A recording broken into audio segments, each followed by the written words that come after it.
बड़ी प्रॉब्लम ये होती है कि जल्दी यहाँ पर एक और थीम पार्क खुलने वाला है जिसका नाम कैसल वर्ल्ड है, जिसका काम भी चल रहा है। और अगर कैसल वर्ल्ड खुल गया तो इनका काम पूरी तरह से बंद हो जाएगा। थीम पार्क की जो ओनर होती है वो चाहती है कि इन्हें यहाँ थीम पार्क में कुछ ऐसा करना चाहिए ताकि ज़्यादा से ज़्यादा लोग यहाँ पर आएं। लेकिन फिलहाल इनके पास कोई भी आइडिया नहीं है। अब जमाल को यहाँ के मोड़ को साफ करने का काम दिया जाता है और जब वो मोड़ साफ कर रहा होता है तभी वो पानी में एक चमकदार गले का लॉकेट देखता है जो देखने में बहुत महंगा लग रहा होता है। जमाल उसे निकालने की कोशिश करता है और इसी कोशिश में वो उस मोड़ के अंदर गिर जाता है। और जब वो उस मोड़ से बाहर आता है तो वो देखता है कि वो किसी और ही जगह पहुंच गया है। दरअसल ये एक झील होती है। उसे लगता है कि गलती से वो कैसल वर्ल्ड जो कि नया पार्क बन रहा है वहां पहुंच गया है। अब जब वो पानी से बाहर निकलता है तो उसके सामने एक शराबी आता है जिसने पुराने ज़माने के कपड़े पहने होते हैं। जमाल को लगता है कि कैसल वर्ल्ड ने नया थीम बनाया है जिसमें सब के सब पुराने ज़माने के कपड़े पहनेंगे। वो यहाँ से आगे निकल जाता है जहाँ पर बहुत बड़ा कैसल होता है। उस कैसल के मेन गेट पर 2 गार्ड्स भी होते हैं जो जमाल को रोक लेते हैं और पूछते हैं कि तुम कहाँ से आए हो। जमाल बताता है कि मैं नॉर्मंडी से आया हूँ। दरअसल यहाँ पर एक फ्रेंच मिनिस्टर आने वाला था, इसीलिए गार्ड्स को लगता है कि जमाल वही मिनिस्टर है और वो उसे कैसल के अंदर आने की इजाज़त दे देते हैं। जहाँ जमाल देखता है कि सब ने आज से कई 100 साल पुराने कपड़े पहने हैं। जो बाजार होते हैं वो भी आज से कई 100 साल पुराने हैं। जमाल कैसल वर्ल्ड वालों से बहुत ज़्यादा इम्प्रेस हो जाता है और तभी उसकी नज़र एक लड़की पर पड़ती है जिसका नाम विक्टोरिया है। वो विक्टोरिया के पास जाता है और जब वो विक्टोरिया से बात कर रहा होता है तभी यहाँ पर एक आदमी आ जाता है जो सब लड़कियों को छेड़ रहा होता है। दरअसल ये सेनापति है और वो विक्टोरिया के पास भी आता है, पर जमाल को उसकी ये हरकतें अच्छी नहीं लगती। जमाल कहता है कि अगर तुमने अपनी हरकतों को नहीं सुधारा तो इसका खामियाजा तुम्हें भुगतना होगा। वो अपनी तलवार निकालकर उसकी गर्दन पर रख लेता है। जमाल को पता है कि ये नकली तलवार है, इसीलिए उसकी तलवार से नहीं डरता और ये देखकर वहाँ पर जितने भी लोग होते हैं वो सब के सब उससे बहुत इम्प्रेस हो जाते हैं। और इसके बाद जमाल को किले के अंदर ले जाया जाता है। दरअसल उसकी बहादुरी देखकर उसे अब राजा के पास लाया जाता है जहाँ पर राजा के साथ उनकी बेटी यानी कि राजकुमारी भी होती है। राजा उसे देखकर बहुत इम्प्रेस होते हैं। दरअसल राजा ने अपनी बेटी की शादी नॉर्मंडी के राजकुमार से तय की है, इसीलिए राजा को लगता है कि जमाल नॉर्मंडी के राजकुमार का आदमी है। वो उसे पूछते हैं कि राजकुमार कब तक आएंगे। जमाल ऐसी कोई तारीख बता देता है जिसके बाद वो बाहर जाता है जहाँ पर आज एक गुनहगार को सजा देनी होती है। सबके सब लोग बहुत ज्यादा परेशान और सदमे में होते हैं, पर जमाल यहाँ पर बहुत एंजॉय कर रहा है क्योंकि उसे पता है ये कैसल वर्ल्ड का थीम पार्क है जहाँ पर सबके सब पुराने जमाने का होने का प्रिटेंड कर रहे हैं। और अब वो खुश होता है, सब लोग उसे देखकर हैरान होते हैं और तभी उस गुनहगार को मार दिया जाता है। और जब जमाल उसका सर उठाता है तो उसे समझ में आ जाता है कि ये कोई थीम पार्क नहीं है बल्कि सच में उस आदमी को मार दिया गया है, जिसके बाद वो बेहोश हो जाता है। जब उसे होश आता है तो उसके सामने विक्टोरिया होती है। विक्टोरिया दरअसल उसे अपने साथ इसलिए लाई होती है क्योंकि उसके गले में जो लॉकेट था जो उसे मोट के अंदर से मिला था वैसे ही लॉकेट विक्टोरिया के पास भी है। विक्टोरिया जमाल को बताती है कि तुम भी उसी ग्रुप से हो जिस ग्रुप से मैं हूँ। हम राजा के खिलाफ हैं, हम उसे उसकी गद्दी से हटाना चाहते हैं क्योंकि वो एक क्रूर राजा है। उसने हमारी रानी को धोखा दिया और उनकी राजगद्दी को हथिया लिया। एक बार फिर से हम अपनी रानी को राजगद्दी पर बिठाना चाहते हैं। जमाल को कुछ भी समझ नहीं आता कि ये क्या हो रहा है और अब वो विक्टोरिया से साल और जगह पूछता है। वो कहती है कि ये इंग्लैंड है और ये सन है 1328, जो सुनकर जमाल पूरी तरह से हैरान हो जाता है क्योंकि वो अमेरिका से है। अमेरिका की नॉर्मंडी में उसका थीम पार्क है, लेकिन अब वो टाइम ट्रेवल करके सन 1328 इंग्लैंड में पहुंच चुका है। जमाल एक बार फिर से इस लॉकेट की मदद से टाइम ट्रेवल करके अपने देश, अपनी जगह, अपने टाइम में जाना चाहता है, लेकिन उसे नहीं पता कि वो वापस कैसे जाएगा। अब रात को कैसल में होने वाली पार्टी में राजा उसे बुलाते हैं। जहां पहुंचने के बाद जमाल बहुत ही अजीब डांस करता है। दरअसल वो 21st सेंचुरी का डांस कर रहा होता है और ये 14th सेंचुरी है। ये देखकर सब उससे बहुत इम्प्रेस हो जाते हैं और उसी की तरह डांस करने लगते हैं। राजकुमारी जमाल से बहुत इम्प्रेस हो जाती है और उसे कोने में ले जाकर अपने गले से लगा लेती है। पर तभी वहां पर सेनापति आ जाता है जो जमाल से नफरत करता है और कहता है कि तुमने राजकुमारी को छूने की कोशिश कैसे की। वो अपना खंजर निकाल लेता है। जमाल उससे बचने के लिए शैंडलियर की रस्सी से वहां से भागने लगता है, लेकिन गलती से वो राजा के ऊपर गिर जाता है। और ये जमाल की खुशकिस्मती होती है क्योंकि ठीक उसी वक्त 2 लोग राजा को मारने वाले थे। और इस तरह से गलती से वो राजा की जान बचा लेता है। राजा जमाल से बहुत ज्यादा इम्प्रेस हो चुका है, इसीलिए सबसे पहले वो अपने सेनापति को उसकी पोस्ट से हटा देता है क्योंकि उसने सुरक्षा में सावधानी नहीं बरती, और अब वो अपना नया सेनापति जमाल को बना देता है। जमाल सेनापति तो बन गया, लेकिन उसे नहीं पता कि सेनापति करता क्या है, इसीलिए वो अपनी सेना को उल्टी सीधी तरकीबें बताता है जो किसी के भी समझ नहीं आती। वो कहता है कि किले के बाहर एक बहुत बड़ा मुंह का आकार बना दो जिससे दुश्मन डर जाएंगे और किले के अंदर आएंगे ही नहीं। अब अगले दिन जमाल अपने राजा के साथ एक किसान के घर जाता है। किसान के ऊपर इल्जाम होता है कि उसने राजा के खेत से एक शलगम चुराई है। किसान अपना जुर्म कबूल कर लेता है। राजा कहता है कि इसने मेरे खेत से शलगम चुराई है, इसीलिए इसका सर धड़ से अलग कर दिया जाएगा और अब ये जिम्मेदारी और किसी की नहीं बल्कि सेनापति जमाल की है। राजा के वहां से जाने के बाद जमाल उस किसान को कुछ पैसे देता है और कहता है कि तुम इस राज्य को छोड़कर चले जाओ, नहीं तो राजा तुम्हें शलगम चुराने के इल्जाम में सजाए मौत दे देगा। वो किसान वहां से निकल जाता है। जमाल को यहाँ पर कुछ भी समझ नहीं आ रहा होता कि उसे क्या करना है, कैसे करना है।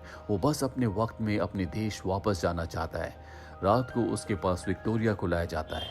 विक्टोरिया को लगता है कि वो उसी की टीम का, उसी के ग्रुप का है, इसीलिए वो उससे कहती है कि हमें प्लान करना होगा, राजा को उसके तख्त से हटाना होगा। जमाल आज की घटना से पहले बहुत डरा हुआ होता है। वो विक्टोरिया से कहता है कि किसान ने उसकी शलगम चुराई थी, उसने उसे मौत की सजा दी, और अगर मैंने उसे मारने की, तख्त से हटाने की प्लानिंग की तो सोचो मुझे क्या सजा देगा। विक्टोरिया उसे कहती है कि तुम बुज़दिल हो और वहां से चली जाती है। और कुछ ही देर बाद जब उसके कमरे में अंधेरा होता है तो विक्टोरिया एक बार फिर से वापस आती है। जमाल उसे पहले से पसंद करता था, इसीलिए उसके बहुत करीब आ जाता है और रात को उसी के साथ सो जाता है। अगली सुबह हमें किले के बाहर दिखाया जाता है जहां पर नॉर्मंडी से वो आदमी आ जाता है जिसका सब इंतजार कर रहे थे, जो कि राजकुमार का आदमी है। राजा समझ जाता है कि जमाल ने उसे धोखा दिया है, इसीलिए नॉर्मंडी के उस आदमी के साथ और अपने कुछ खास लोगों के साथ वो जमाल के कमरे में जाता है और देखकर हैरान हो जाता है कि उसके साथ उसी की बेटी यानी कि राजकुमारी सो रही है। दरअसल रात को उसके कमरे में विक्टोरिया नहीं बल्कि राजकुमारी आई थी, जिसके बारे में जमाल को खुद भी कुछ पता नहीं होता। फ्रांस की नॉर्मंडी से आया हुआ वो आदमी जब ये सब कुछ देखता है तो वो कहता है कि हम राजकुमारी का राजकुमार से रिश्ता तोड़ते हैं।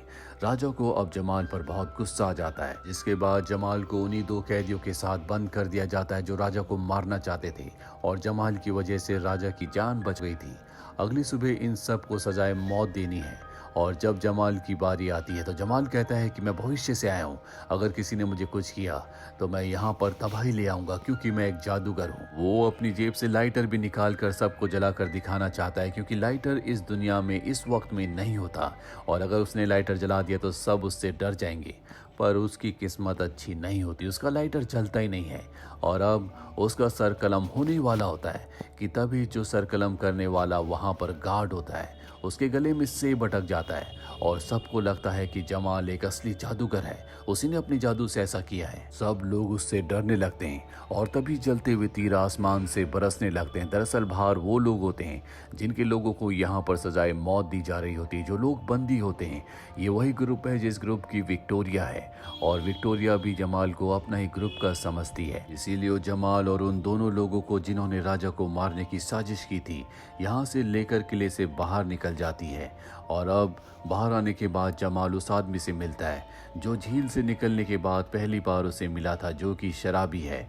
जमाल को पता चलता है कि ये बहुत बड़ा योद्धा है, पहले रानी का सबसे खास सिपाही यानी कि उसका सेनापति हुआ करता था, और जब राजा ने धोखे से रानी की राजगद्दी को हथियाया तो उसने उसके वफादार सेनापति को भी निकाल दिया, जिसके बाद उसने अपने आप को शराब में डुबा लिया।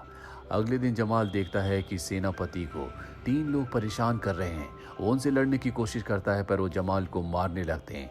सेनापति का खोया हुआ सोया हुआ ज़मीर जाग उठता है, वो उन तीनों को मारकर वहां से भगा देता है। और अब जमाल सेनापति को लेकर उस जगह आता है जहां पर सारे बागी होते हैं, पर ये देखते हैं कि राजा के लोगों ने यहाँ पर तबाही मचा दी होती है, साथ ही वो विक्टोरिया को पकड़कर ले गए होते हैं।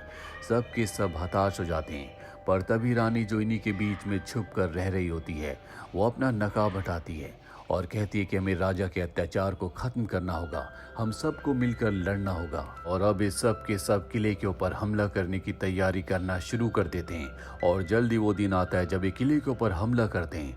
ये राजा के सिपाहियों से लड़ते हैं और उनसे जीतना इतना आसान नहीं है। और जब रानी की सेना वीक हो रही होती है तभी घोड़े पर एक ब्लैक नाइट आता है। दरअसल इस जगह एक ब्लैक नाइट की कहानी बहुत मशहूर है जो अपने मुंह से आग निकालता है, उसका कोई भी सामना नहीं कर सकता। और ब्लैक नाइट को देखने के बाद जो अपने मुंह से आग के शोले भी निकाल रहा होता है, सबके सब लोग उससे डरने लगते हैं। राजा के सिपाही पीछे हटने लगते हैं, पर तभी गलती से ब्लैक नाइट एक लकड़ी से टकरा कर नीचे गिर जाता है और उसका हेलमेट भी उतर जाता है। और ये कोई ब्लैक नाइट नहीं बल्कि ये जमाल होता है। दरअसल जमाल ने भी उस ब्लैक नाइट की कहानी सुनी थी जिसके सामने कभी कोई नहीं टिक पाता, इसीलिए उस भेष में आ गया था। और अब सबको पता चल चुका है कि ये जमाल है। वहीं किले के ऊपर हमें राजा को दिखाया जाता है जो अपने पुराने सेनापति के साथ होता है। वो उसे ऑर्डर देता है कि तुम जमाल को मार दो, पर सेनापति राजा को ऊपर से नीचे फेंक देता और खुद को राजा घोषित कर देता है। उसके पास विक्टोरिया भी होती है और जब जमाल विक्टोरिया की आवाज़ सुनता है तो वो उसे बचाने के लिए किले के ऊपर जाता है जहाँ पर वो सेनापति से लड़ता है। जमाल ने युद्ध की प्रैक्टिस पहले से कर ली थी, इसीलिए सेनापति पर वो पूरी तरह से हावी होकर उसे हरा देता है और साथ ही विक्टोरिया को भी आज़ाद कर देता है। सेनापति अब भी जिंदा है और इस मौके का फायदा उठाकर वो तलवार उठा लेता है। जमाल उसके सामने है, पर इससे पहले कि वो जमाल को मारता, रानी का जो सेनापति होता है जो नीचे होता है वो उसे नीचे से तीर मार देता है और इस तरह से रानी की जीत होती है। उसे अपना किला एक बार फिर से वापस मिल चुका है। जमाल सबके लिए अब यहाँ पर हीरो बन चुका है और वो समझ चुका है कि उसका काम यहाँ पर खत्म हो गया, इसीलिए वो विक्टोरिया को अलविदा कहता है। और अगले पल उसकी आंखें खुलती हैं 21वीं सेंचुरी में, जहाँ पर उसे बताया जाता है कि वो गिरकर बेहोश हो गया था। पर जमाल को पूरा यकीन है कि वो टाइम ट्रैवल करके 14वीं सेंचुरी में गया था और अब उसे पता है कि उसे अपने थीम पार्क को किस तरह से डिज़ाइन करना है। दरअसल वो अपने थीम पार्क को उसी तरह से डिज़ाइन करता है जिस तरह से 14वीं सेंचुरी में लोग रहा करते थे, जिसके बाद इनका थीम पार्क बहुत ज़्यादा चलने लगता है। अब एक दिन इनके थीम पार्क में एक लड़की आती है जिसका नाम निकोल होता है और जब वो जमाल को देखती है तो वो अपने आप ही उसकी तरफ खींची चली जाती है। दरअसल निकोल की शक्ल हूबहू विक्टोरिया की तरह है। जमाल भी निकोल को देखकर बहुत खुश होता है क्योंकि जब वो 14वीं सेंचुरी में गया था तो उसे विक्टोरिया से प्यार हो गया था और उसे वापस अपने वक्त में आना पड़ा। और इस वक्त में भी उसे निकोल के रूप में विक्टोरिया वापस मिल गई। और इसी के साथ ये फिल्म, ये कहानी यहीं पर खत्म हो जाती है। उम्मीद करते हैं कि ये